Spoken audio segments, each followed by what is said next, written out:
Ассалому алайкум. علیکم السلام و رحمت الله.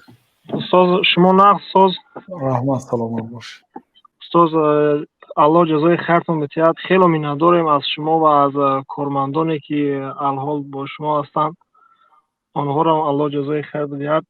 мо бо ҳамроҳии ҳамин мардуми урус кор мекунем.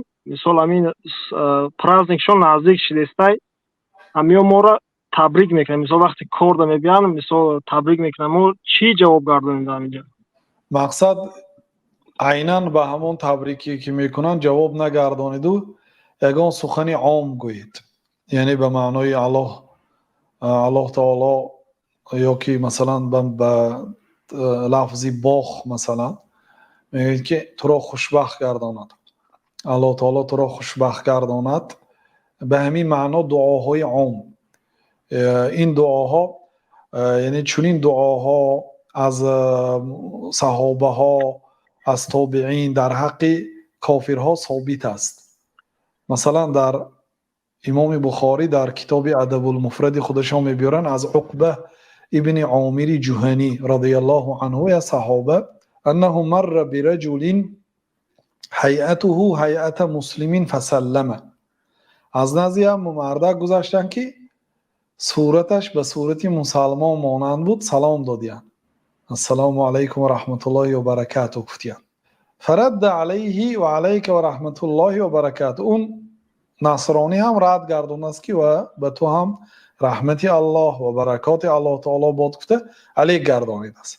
فقال له الغلام، غلام عقبه ابن عامر، غلامشان یعنی خدمتگارشان میگوید که انه نصرانیون، این آدمی که از شما به وی سلام علیک اسلامی دادی و نصرانی بود، مسلمان نبود، او میشناخته است.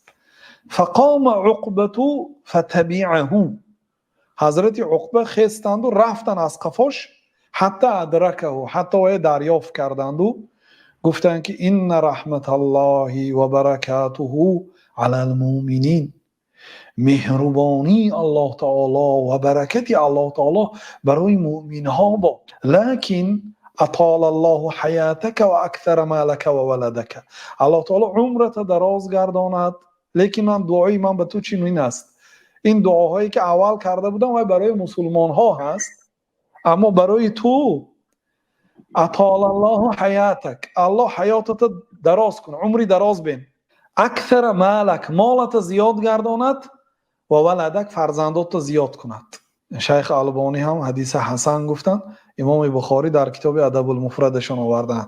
ببینید صحابه یعنی که در حق یک نصرانی دعای عام، دعای دنیوی کردن، عمرت دراز باشه، پولت زیاد شود، باکی ندارد. یعنی که همین خیل جوابهای عام اگر جواب گردانید و جواب نگردانیدن علل خصوص برای شما ضرر می آورده باشد، جوابی عام گردانید گفتن. یعنی ها بله سال تولد، سال جشن تو مبارک باشد، یعنی که عیناً به همان تبریک دینی نکنید.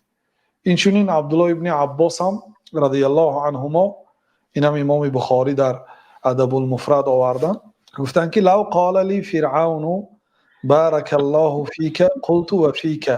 اگر فرعون، میدونیدم فرعون کی چی بنده بود، چه ظلمی به مسلمان ها، به قوم موسی، به بنی اسرائیل، یک بنده که دعوای الوهیت پروردگاری کرده بود، بسیار ظالم بود. ابن عباس پسری عمکی پیامبر صلی الله علیه و سلم میگه که اگر فرعون به من گوید که بارک الله فیک، الله به تو برکت دهد، گفته اگر دعا کند قلت و فیک، من در جوابش میگم که به تو هم میگم گفتم. و حالا که فرعون مثال مردگی هست و در کفر مردگی هست.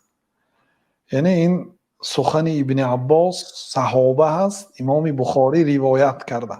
یعنی یگان دعای عام، دعای خاص نه، دعای خاصی به عید نه، دعای عام، الله تعالی تو را خوشبخت گرداند، سلامت باشی، همین خیلی لفظها کتی جواب گردانید. بعضی علما میگن باکی ندارد. جواب رو گرفتیم، سلامت باشین.